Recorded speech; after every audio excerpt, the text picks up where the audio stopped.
Salut, bienvenue dans cette nouvelle vidéo sur la chaîne. Alors, cette semaine, je vous propose une vidéo un peu différente. En fait, j'aimerais m'essayer au vlog.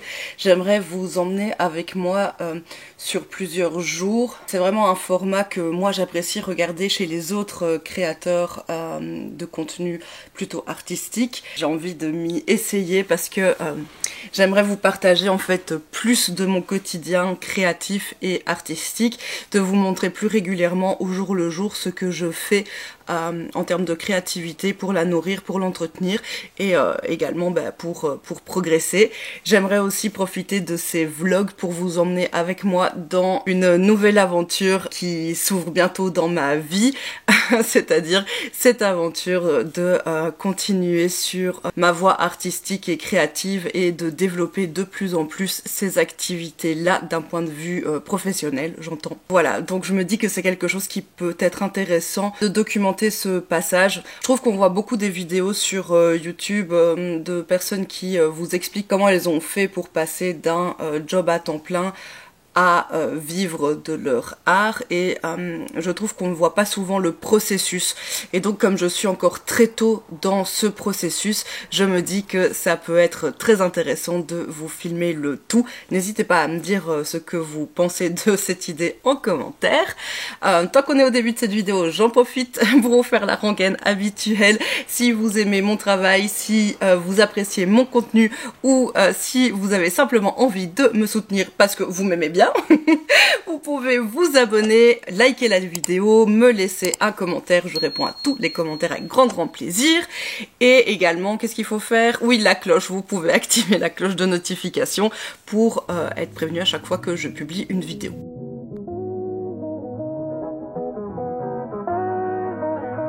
Alors pendant la semaine, j'ai continué à explorer la création de carnets. En effet, il me reste encore beaucoup de chutes de papier sur lesquelles j'avais envie de travailler et je me suis également rendu compte que j'avais envie et besoin de me faire des tout petits carnets que je pourrais facilement glisser dans mes sacs à main et que je pourrais donc emporter très facilement avec moi au quotidien.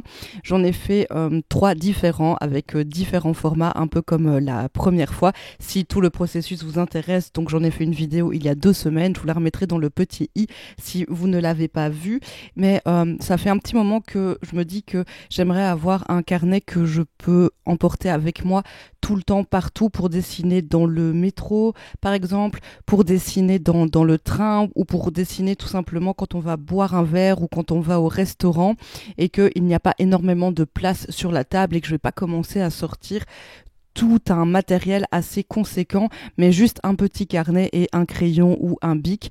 Donc voilà, cette semaine, j'ai un petit peu continué à explorer la création de carnets et je me suis bien amusée à faire ces 3 petits carnets de formats différents et j'ai très hâte de les emporter avec moi à l'extérieur. Ils sont assez petits, fins, compacts, ils rentreront dans mes sacs à main, même les plus petits. J'ai fait quelques tests. Bon, ça, je vous ai pas filmé, mais... Mais voilà, ça c'est une chose créative que j'ai faite la semaine dernière et alors j'en ai profité pour utiliser tous les goodies que je reçois quand je participe à des campagnes Kickstarter ou que j'achète des livres ou autres sur les boutiques des créateurs que j'aime et que je suis. J'utilise jamais les stickers, bah là ça a été l'occasion d'en coller quelques-uns et j'avoue que j'aime énormément le résultat, je suis très contente et ouais, j'ai vraiment hâte de les sortir.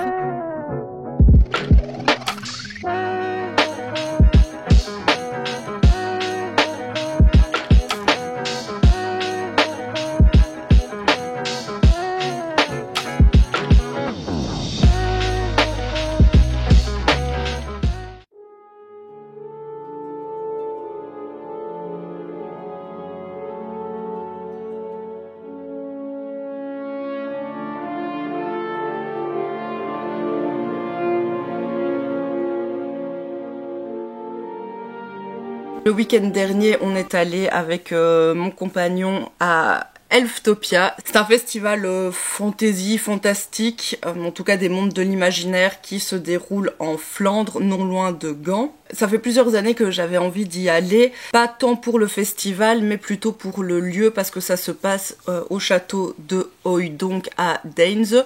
Je vous mettrai les liens dans la barre d'infos si vous êtes curieux du lieu. Et j'avoue que j'avais surtout envie d'y aller pour découvrir le château.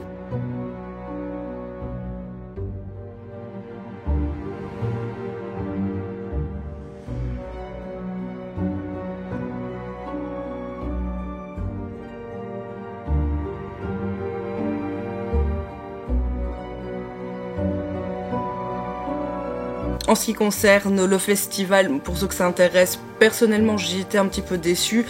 C'est très flamand, donc si vous parlez pas néerlandais, il y a des activités qui de fait ne vous sont pas accessibles. Par exemple, il y avait une conteuse, bon, elle a raconté des histoires en néerlandais, on a un petit peu écouté, mais voilà, clairement j'ai pas tout compris, mais bon, c'est pas grave. Le lieu est splendide, et alors il y avait deux marchés, je dirais. Mais voilà, je m'attendais à quelque chose de peut-être plus médiéval, et là on était vraiment dans tout et n'importe quoi, des choses qu'on pourrait retrouver à la Japan Expo, comme des choses qu'on pourrait retrouver sur des marchés médiévaux, comme des choses très axées autour du jeu vidéo, il y avait du rétro gaming, etc.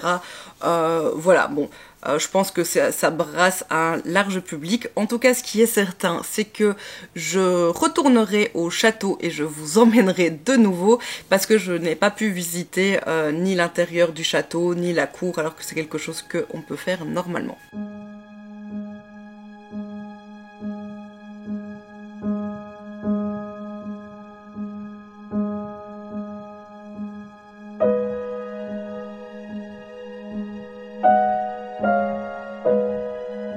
J'en ai profité pour dessiner malgré le mauvais temps. On s'est posé une petite heure, je dirais, sur les marches dans le jardin, et j'ai pu prendre une vue, enfin sketcher une vue du château. Je me suis beaucoup amusée à le faire.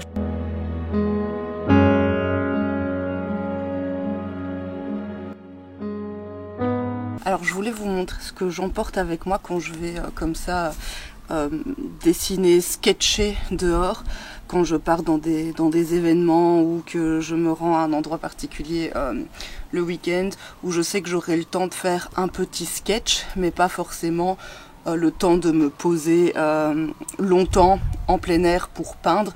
Par longtemps, j'entends plus d'1 heure. Voilà ce que j'emporte avec moi. Alors, ceci, c'est une pochette que j'avais vue dans la vidéo de Sandy Esther, si je ne dis pas de bêtises. Je vous mettrai de toute façon le lien et de Sandy Esther et de la marque qui fait ces pochettes en description. Elle en avait parlé, et en fait, elle avait acheté une pochette similaire sur un site sans doute américain pour 120 $. Et je trouvais que c'était extrêmement cher, 120 $ pour ça. Et donc comme je fais de la couture, voilà, j'ai reproduit la pochette et je l'ai cousue moi-même. Je me la suis faite dans ces jolis tissus. Je suis très contente du résultat, et c'est une pochette qui est très très pratique. Pour la mienne, j'ai décidé de mettre 2 poches latérales. Il me semble que sur la pochette originale, il n'y en a qu'une. Je ne sais plus de quel côté, mais en tout cas, il n'y en a qu'une. Ce que moi j'ai pris hier pour aller à Elftopia au château de Oudonk se trouve dans cette pochette, et uniquement dans cette pochette. La seule chose que j'ai prise en plus, c'est évidemment mon carnet que vous connaissez déjà. Alors, j'ai décidé cette fois-ci de partir avec mes crayons aquarellables. Je prends toujours des crayons. Ici, je les ai tous pris parce que voilà, j'avais pas eu envie de faire une sélection, et comme je prenais que ça, c'était pas grave de tous les prendre. Mais vous voyez que la poche est quand même assez grande. On peut mettre tous nos crayons, en tout cas tous mes crayons aquarellables de la marque Caran d'Ache. Si ce ne sont pas mes crayons aquarellables que je prends dans ce cas mes crayons de couleur Color Soft de chez Derwent. En tout cas, je prends toujours au moins quelques crayons de couleur, qu'ils soient aquarellables ou non. Dans l'autre poche, j'ai tout simplement pris mon taille-crayon et ma gomme. Voilà, un taille-crayon et une gomme. Et vous voyez que j'ai utilisé ma poche comme contenant de taille-crayon. D'ailleurs, je vais aller la vider après. Ensuite, j'ai pris 2 pinceaux aquarelle. Voilà, et j'ai complété avec mes pinceaux à réservoir d'eau que j'utilise normalement pour la gouache. Je les ai pris en fait juste pour l'eau qu'il contenait. Vous voyez que j'ai vidé celui-ci et il me reste encore de l'eau dans ceci. Je trouve que c'est une bonne manière d'apporter de l'eau avec soi sur place pour faire de l'aquarelle, et pour mes crayons aquarellables c'est suffisant. Si je fais de la gouache, je prendrai en plus des bols et des récipients. Et j'aurai aussi ma boîte de gouache en plus, ou alors je mets quelques tubes de gouache dans les poches, ça dépend. Hier j'ai décidé de partir avec mon aquarelle. J'ai donc dans les poches qui sont ici derrière, donc voilà, ça se présente comme ça de derrière, et dans les 2 poches qui sont là, ici je n'ai rien mis mais on pourrait mettre des choses. Et dans celle-ci, pour l'aquarelle, j'ai pris du papier absorbant. Ça me paraît indispensable, je ne peux pas partir sans. Même si je ne prends pas de peinture ou quoi que ce soit, si j'ai que des techniques plus ou moins sèches, j'aime toujours bien avoir du papier. Et j'ai glissé ma petite boîte d'aquarelle. Celle-ci, je l'ai achetée sur le site du Géant des Beaux-Arts. Je la trouve vraiment pratique. Je vous mettrai toutes les références que je retrouve du matériel dont je vous parle, je vous mettrai tout dans la barre de description. Donc ici on a cette toute petite boîte à aquarelle que je trouve hyper pratique parce que mine de rien, regardez le nombre de godets d'aquarelle que j'ai pu y mettre. Ce que j'aime, c'est que tout est magnétique, hein, donc on peut tout enlever si on veut. On a ici 4 emplacements qui me servent personnellement de palette. Et alors j'ai pu mettre énormément de godets. Voilà, hier en taillant mes crayons aquarellables, la mine du turquoise s'est cassée et j'ai décidé de la conserver dans ma palette d'aquarelle puisque en soi c'est de l'aquarelle. Mais voilà, on a vraiment énormément de godets. On va avoir 2 sortes de godets. Je vais essayer de vous montrer. On a 16 petits godets individuels comme celui-ci. Et on a 4 doubles godets comme celui-ci. Vous voyez, ce sont des doubles godets. Et alors, je les trouve vraiment très bien parce qu'on peut mettre des godets complets d'aquarelle. Je pense que moi, c'est Winsor & Newton. Ou alors, si c'est trop grand, tout simplement, je les coupe en 2. Ici, c'est un demi-godet que j'ai rajouté récemment. Donc voilà. Et alors, comme on peut tout enlever, voilà, comme on peut vraiment tout enlever, vous pouvez construire votre palette comme vous le souhaitez. Moi j'ai construit ici une palette assez généraliste avec mes vieilles aquarelles et certaines un peu plus récentes, mais c'est vraiment de la récup. Je ne peux pas vous dire exactement ce que j'ai comme couleur, mais j'ai du jaune cadmium, du jaune citron, de l'ocre, du bleu phthalo, j'ai plusieurs sortes de bleu ici, du cyan, et j'ai en termes de vert, j'en ai que 2. J'ai ici un vert émeraude je pense, et ici un vert qui est beaucoup plus clair et un peu plus chaud je dirais. Et ensuite, j'ai bien sûr des terres de sienne brûlées, ce qui me permet quand même de pouvoir faire des mélanges assez variés. En tout cas, j'aime beaucoup cette petite boîte d'aquarelle parce qu'elle est très compacte et elle me permet d'emporter énormément de couleurs. Comme elle est petite, je peux la mettre soit ici derrière, comme je vous l'ai montré, dans une ou l'autre poche, soit je peux la mettre ici dans une des 2 poches, ce que je fais aussi très régulièrement. Et ensuite, ce que je prends toujours également, peu importe le reste du matériel, ça va être tout ce qui est bic, feutre. Vous voyez que ici je peux vraiment en mettre beaucoup. J'aime vraiment bien les prendre quand je vais dehors pour dessiner parce que ça va me permettre de dessiner très vite puisque voilà, c'est directement à l'encre. Donc j'en ai vraiment plusieurs. Je vais peut-être vous montrer un peu mes favoris si ça peut vous donner des idées de feutres à acheter. En tout cas ceux que j'aime beaucoup. Alors parmi mes préférés, il va y avoir 3 pinceaux de chez Unipen ou Unipin. On va avoir ce brush liner qui est vraiment très fin. Comme son nom l'indique, c'est une plume, hein. On peut vraiment avoir quelque chose de très fin. J'espère qu'on verra bien avec les ombres. Ou quelque chose de plus marqué type pinceau. Il permet aussi, comme vous voyez, de faire des effets de texture.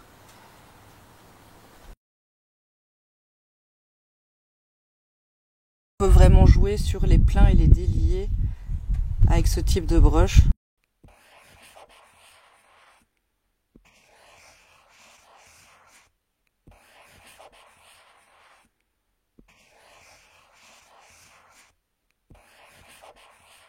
Je le trouve très polyvalent, très agréable à travailler. Ensuite, chez Unipen, Unipin, je ne sais pas, on va avoir cet autre brush. Ah, et celui-ci a l'encre waterproof, donc ça c'est chouette aussi si on veut après, comme moi, peindre à l'aquarelle par exemple. Qu'on va avoir cet autre brush que j'aime beaucoup également. D'ailleurs, je l'ai beaucoup utilisé, il va falloir déjà que je m'en rachète un autre, mais voilà. Voilà, on peut aussi l'utiliser hop sur la pointe et avoir quelque chose de très précis, ou écraser la pointe un peu plus et avoir quelque chose de plus gros. J'aime bien parce que il y a vraiment une résistance quand on écrase la pointe, contrairement à celui-ci qui est vraiment plus pinceau et donc très fin, donc les poils s'écrasent très vite. Ici, avec celui-là, on a vraiment une résistance qui est vraiment sympathique et que j'aime beaucoup à la prise en main. Celui-là, je l'ai beaucoup utilisé. Et ensuite, toujours chez Unipen, le Chisel 3.0. Je suppose qu'il en existe de différents formats. Et ça, ben voilà, c'est tout simplement une pointe biseautée qui permet, voilà, de faire des lignes comme ça, de faire des points, des lignes plus fines et surtout des grands aplats. Quand j'ai des grands aplats à colorer ou à hachurer, j'aime vraiment utiliser ce feutre, ce liner. J'ai un autre liner comme ça, biseauté de chez Staedtler. Voilà, c'est exactement le même, c'est ouais, 3, 2, c'est plus ou moins, il est plus petit, ok, il est plus petit. Il est très bien aussi, il fait le taf, mais je préfère la marque Unipin. Je sais pas si on le verra là à la caméra. L'encre en fait de chez Unipen est vraiment plus riche, plus foncée, plus intense. Et alors je trouve que chez Staedtler, on voit que l'encre s'est un peu diffusée, pochée dans les fibres du papier. Donc voilà pour les 3 liners Unipen que j'apprécie beaucoup. Et ensuite j'en ai 2 autres à vous montrer. Ceux-ci qui sont vraiment mes bics préférés, qui sont les Pilote G2. Ici c'est en numéro 7. Ils existent en d'autres couleurs et en d'autres épaisseurs. Donc c'est déjà un peu gros, mais il y en a aussi des plus fins. Je sais pas, j'adore ces bics. À chaque fois que j'en commande plein. Parce que je les utilise vraiment tout le temps pour dessiner. Je les trouve très agréables, ils roulent super bien, l'encre est de très bonne qualité.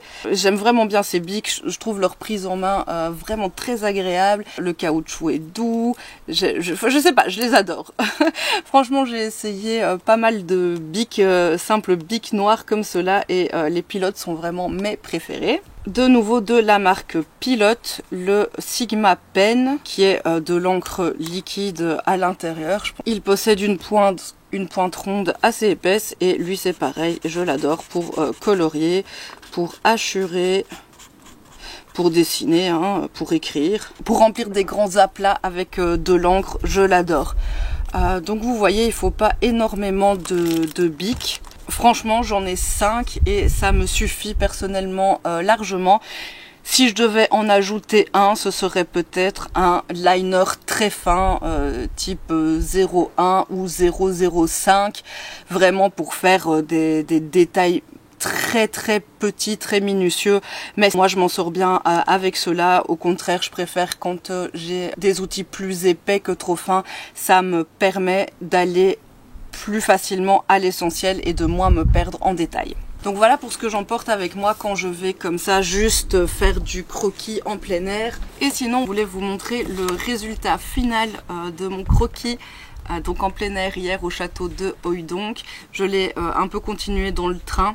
J'ai ajouté quelques petits détails avec mes crayons aquarellables. Donc j'ai commencé par un croquis rapide au crayon aquarellable.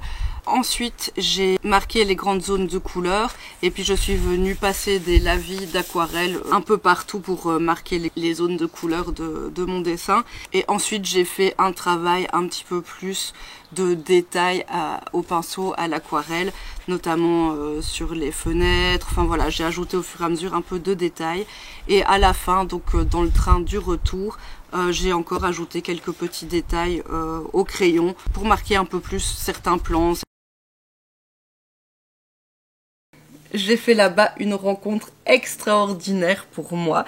J'ai rencontré une artiste belge dont j'adore le travail et qui m'inspire beaucoup, qui vraiment me pousse à continuer et à vouloir vraiment me lancer dans ma passion. Il s'agit de Hélène Lenoble. Je vous mettrai tous ses réseaux sociaux en barre d'infos. Franchement, allez checker son travail, il est juste magnifique. J'avais participé à sa campagne de Kickstarter pour son calendrier, donc j'ai un très beau calendrier de 2023 avec ses illustrations. Et là, je l'ai rencontrée à Elftopia, elle avait son stand, donc j'en ai profité pour faire quelques achats. Je vous montre ça. Alors, j'ai d'abord craqué pour ce très joli tapis de souris. Voilà donc le genre d'illustration qu'elle fait, je trouve magnifique. C'est du digital painting pour la plupart, je pense qu'elle ne fait que ça. J'aime trop son univers, donc j'ai pris voilà ce tapis de souris. Et alors, parce que je bois 1 million de café par jour, une tasse, voilà, avec une de ces illustrations évidemment. Cette illustration était dans le calendrier et je la trouve superbe. Elle va rejoindre ma collection de tasses. Bon, en dehors de ces achats, j'ai tout particulièrement apprécié la rencontre avec Hélène parce que on a discuté un petit peu. Je n'ai pas eu peur de lui dire que moi aussi je dessine et que moi aussi j'aimerais vraiment vivre de mon art, de mes dessins, de ma passion. Et elle a été super gentille, super humaine, super empathique, super encourageante. Vraiment, j'ai adoré cet échange parce que j'ai remarqué qu'elle était touchée par les mots que moi je pouvais lui dire, comme le fait qu'elle m'inspire et que ça me booste à continuer. Et elle a vraiment été dans cette démarche-là de bienveillance, de me dire que il faut y aller, que c'est possible, que ce n'est pas si compliqué d'y arriver, de continuer à m'amuser, à créer, à explorer jusqu'à trouver cet endroit où je serai bien avec mon art, bien avec mes créations, prête à les transmettre encore plus au monde. Enfin, vraiment très sympa. On a parlé également de tout ce qui concerne la logistique. Où fait-elle imprimer ses impressions, qu'est-ce qu'elle vend, comment ça fonctionne, etc. Enfin, on a vraiment eu un échange qui était riche et intéressant, j'ai vraiment apprécié. Alors là, je vais aller dessiner dehors, ça fait plusieurs jours que j'ai envie d'y aller, mais il a fait trop chaud, j'ai eu la flemme, c'était le week-end, tata. Maintenant, c'est le bon moment, je sais où je veux aller. Je vais vous emmener avec moi, je vais essayer de filmer un peu plus qu'à Elftopia. C'était pas évident parce que il y avait beaucoup de gens et puis j'avais pas pris mon grand trépied, j'ai pris qu'un petit trépied. Donc voilà, on va aller peindre dehors. Évidemment, je vous embarque avec moi. C'est parti!